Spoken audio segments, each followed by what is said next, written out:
Stphen. Welcome to AJ Africa. Stphen. Hey, Steve. 2024 on the political scene in Ghana. MPP say they are going to break the 8, and NDC says they are going to meet them good for good. So, at the end of the day, give me a short analysis of breaking the 8. Thank you very much, and greetings to all your viewers. Forgive me, my viewers, for my voice, as a result of stress and hard work. You see, there are two things politically you can base on to talk about breaking the 8. Your work as a political party, the evidential work that you have out there, and the effect of the economy in the pocket of the voters. So if you are to analyze these two, we are asking, when you go to the deepest part of this country, the villages, what is the works of this current government? What is in the pocket of the people? How are the people suffering? How many people can actually afford 3 square meals a day or 2 square meals a day? You know, we can sit in the comfort of our offices and make all the statements that we want to make. But on the grounds, it's so super different. If you ask me, in my experience all over the country, the recent tours that I went, it will not, and I repeat, it is not easy to break the 8. For this current government, it is not easy.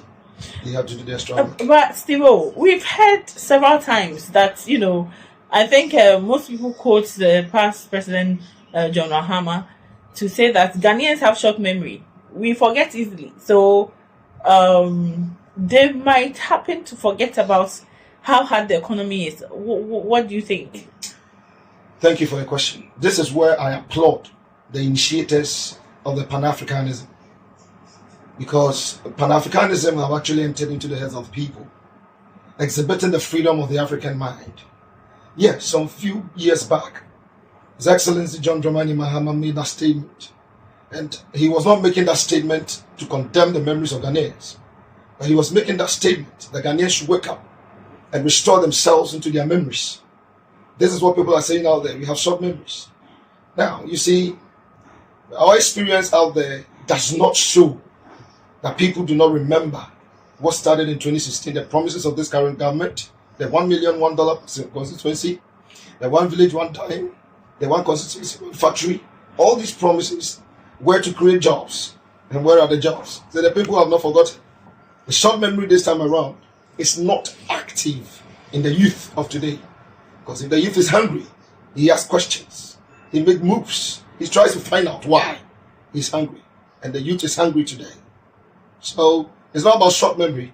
It's about the practicality of the economy on the grounds. What the youth is passing through is the determinant of who wins come 2024 general elections. So what the youth is going through, what the youth of the continent are going through will determine the results of elections come December 2024. Now, so okay, the NDC flag bearer, John Dramani Mahama, has introduced his 24-hour economy policy that he intends to implement when he is given the power.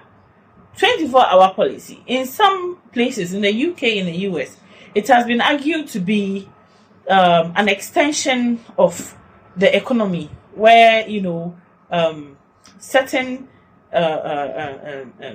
industries like the transport industry, the food and tourism industry thrives, at night, whilst they continue to also operate during the day. So it's a 24-hour kind of economy. Is it possible? Is it doable? And do we have the apparatus to put it in place? Like, for example, security. Do we have the energy requirements, electricity for nighttime operation? Do we have the road networks? Do we have, I believe there's so many apps now that's going to help. But, tell us, what do you think? 24-hour economy. In the minds of the African, the originator and the creator of this universe, everything is possible. If you are listening to me out there, whatever comes into your head, you are a God. Think of the possibilities of it, implement it, and it will work. If it took America over 200 years to become what they are today, and Africa is developing this fast, you should understand that whatever comes into your mind, you are a God. Implement it and it will work. Yes, I believe that a 24-hour economy is possible. Absolutely possible. We have the resources, we have the men, we have the security, we have the roads, we have everything to make it possible. All we need to do is to add the finishing touches, make it ready, available. And yes, we can run it. Currently, in a part of Accra, a 24-hour economy is running. Anytime you go there, example is La Paz, you realize, yes, the 24-hour economy is happening. So, His Excellency John Dramani Mahama is a local man, and I applaud him for this proposal he's putting out there. Yes, we can do it. We'll pilot it in the various capital states of the country, and if it works, we extend it to the rural areas, and Ghana will grow. If anybody says it's not possible, he does not know what he's talking about. As Dr. Park said, you cannot think that what you cannot do, somebody cannot do. Yes, we can. Then we can do it. But Steve, Dr. Bawumia, just recently there were news headlines. Dr. Bawumia thinks otherwise. He thinks it's a bit how do you call it, desperate on the part of the NDC flag bearer to make such pronouncements. Well, what do you think about that? Thank you. You see, I'll take it in two dispensations. That he spoke on the political ladder, and then also he spoke as somebody who is thinking aloud. Politically, he was mandated to respond to that statement, and he couldn't respond positively. It's coming from an opponent. From the opposition. Yes. And you have to say something to, discredit that fact. On the other hand, also, if you move around the country, you will think it's not possible. Because there are places you go and the roads are not good, security is not there, you can travel for 5-10 kilometers and there's no police barrier. All these things, when you add them up, you think it's not possible. But you see, it is currently running in La Paz and other parts of Accra. So we have to pilot it. It can be replicated. Yes, in the other sectors of the country. And then when it's successful, we implement it fully. So I think that he made a political statement, and I agree with him, yes, but that is not the fact. And I will not allow or support the saying that it's not possible. No, it is possible. It is possible once you put your mind to it. It will, yes. Yes. So, talking about possibilities, okay? Possibilities. There's a new woman in town. On the political climate of Ghana and even on the continent, you see that it's been shown that in some jurisdictions, people are ready for women leadership. In Liberia, we have Madam Her Excellency Helen Johnson Sirleaf. In Barbados, we have a woman president as well. So is it, time is a time ripe for a woman president in Ghana? And I'm asking this question because recently on social media, okay, there's the Convention People's Party, the flag bearer, no, let me correct this. The chairperson and leader of the Convention People's Party, her name is Nana Addo. And we've seen her on social media doing so much, especially during the time of the flooding in the Volta region. She went from, as I saw on social media, from village to village, trying to help and support the people. You could see that motherliness, in her. So the point is that from my inquiries, I'm hearing that she's a flag bearer hopeful for the Convention People's Party. Is Ghana ready for a woman, women leadership? Because Nana Addo of the NDP tried. She tried to be a flag bearer for her party, and that didn't pan out too well as we see it. So, is Ghana ready for women leadership? Thank you for this question. I want to take it from this dimension that the architectural sketches of Ghana politics when it comes to women has been disgraced over the years in the political history of Ghana by this woman called the Kwiadonko. The Kwiadonko's attitude towards politics, the jovialities, and the child's play that she has exhibited over the years have actually made the people of this country lose hope and trust for women leadership. And that is why, as you rightly mentioned, the flag bearer of NDP couldn't actually make it because she was seen as a joke. But this time around, you mentioned the name, Nana Kuma. She has come with all the seriousness, and her presence in the media space has actually debunked of the jovial jokes of Mame Ekwiadonko, to the top of that. People are now realizing, coming to the waking up of women leadership. So if you ask me, yes, Ghanaians are ready for women leadership. Yes, that there's a lot of work to be done by Nana Addo because of what we call Mame Ekwiadonko has done over the years. We've moved the length and breadth of this country, and some places as we go, people are still expecting Ekwiadonko to put up any funny statement for them to have fun of it.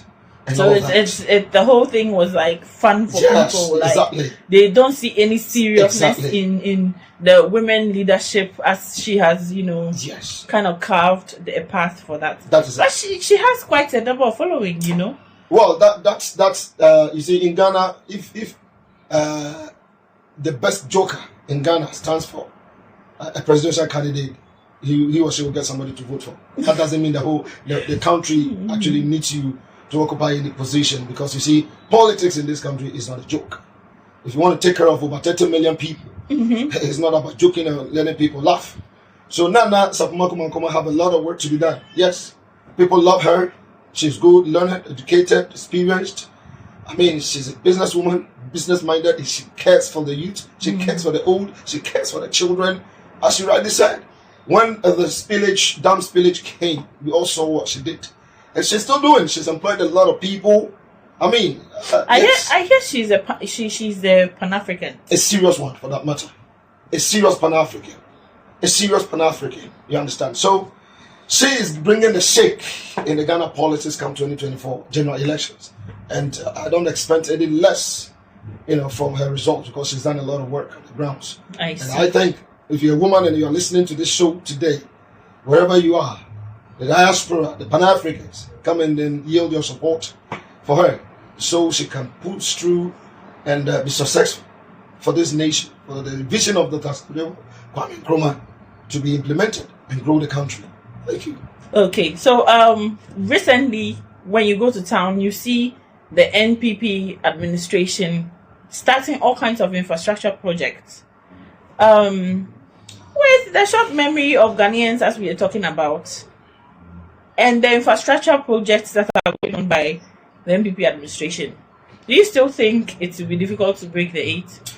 Well, yes, it will be difficult to break the 8, because you see, over the past years, this fourth generation, you realize that Kufuor did the same.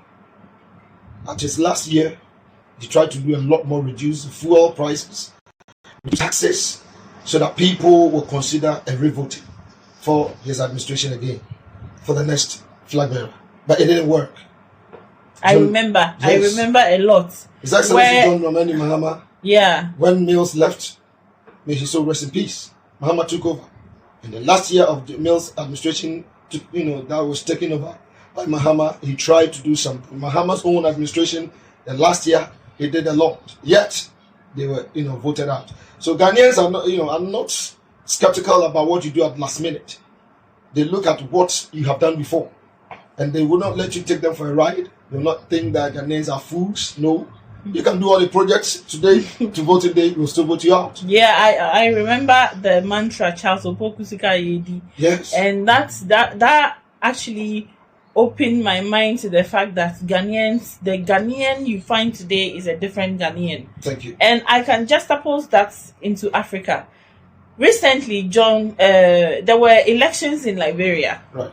and I'm sure you are aware what transpired in the elections in Liberia. And there was a video going around social media. I would want you to talk about that. All right. My brother, His Excellency John B, was a footballer, Yeah. known by the world, a very good one for that matter. He had the opportunity to rule a whole nation. You see, there's a slight bit difference between ruling a nation, ruling a football team. When you think you're going to use a tactical strategy to rule a nation as you do in football, you will end up failing the people, the trust of the people. Because even in a football match, when you use a 4-4-2 and the other opponent sees it and counters as well, you cannot utilize that strategy. So I think she missed it out there as a president of a nation, and the people, the youth saw it and decided that, hey, we are not in a football pitch, so you got to get out for another person who is more serious to build this country, to take over. And I think that the African leaders must be careful on that. Complacency sets in their mind when they think that we've done one or two things and that the people should be happy. No, an African child needs more, needs more, always needs more, always wants more and more and more. So you got to do more to be retained. And sometimes, to add to that, it's not just about infrastructure alone.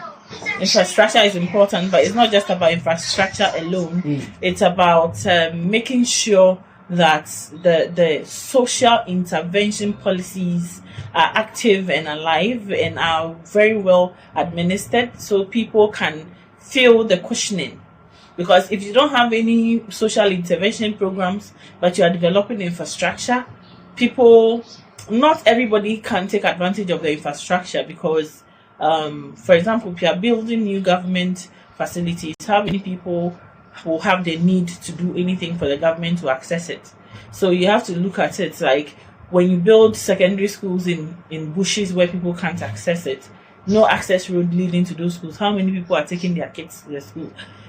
But if you do social intervention policies like health insurance, if you strengthen it, I believe that people will appreciate you more, because even those who are not at the upper echelons of society can benefit from it. In conclusion, there has been billboards going around. And these billboards has somebody in a mask saying, this is the new force, okay? The new force. What is the new force about? Please. In Accra, everywhere, there's a billboard that says the new force, which I just showed you guys. What is the new force about? Can you give us your comments? Yes, thank you for the question. You see, Ghana is not a concert room where you come out there, I'm serious, and put mask on your face and come and talk to the people of a new what? A new what are you talking about? If you want to come up, you have ideas, the knowledge to build this nation, show your face. What is this concept out there? What is the difference between a product, marketing a product, like a Milo tea and the rest, to the mask we are looking at? We are not to vote for a mask. We have to vote for an intellect, a human being, somebody who think and will know and can help build this nation. So if you ask me, I think what they are doing, they don't know the political terrain and they don't know what's in the heads of the youth. The youth is not looking for a mask or a surprise. Political surprise doesn't work in this country. That is why the previous successive governments, they market their candidates for years before they come to the political year, the election year. Look at somebody like Mr. Alan Chemante. Over the years from the era of Kufuor, has been marketed so much so that even with that, when they went for the primaries, he was not voted for. So that should actually inform you that some of these schemics doesn't actually work with the Ghanaian youth. And I think they're wasting money thinking that they can surprise somebody in this country. I am hungry, my pocket is dry, I can't take care of my family, and they're talking about surprise. Hey, like seriously, I don't know what they think they're doing. But if they want to really do something to 2024, this is not the way to go. This is not the way to go. As per the conclusions of Stevo. And as usual, anytime you appear on my show, it's like I'm happy because shots are fired. You say it as it is, and I want to say a big thank you for appearing on the show. I wanted to ask you something else, but we'll make it another day because we are pressed for time. So thank you so much, and I really appreciate your coming. I hope whenever we call you, you come and make this show fantastic. Thank you. So, well, viewers, that was it. I had a fantastic time with Stevo, and I hope that when he comes next time, you'll be happy to hear more about what's happening on the political climate in Ghana. Always remember that you are a god or a goddess, and therefore, whatever you set your mind to, you can achieve. Kindly subscribe and share this channel so that everyone can also follow the story. Thank you so much, and see you again next time.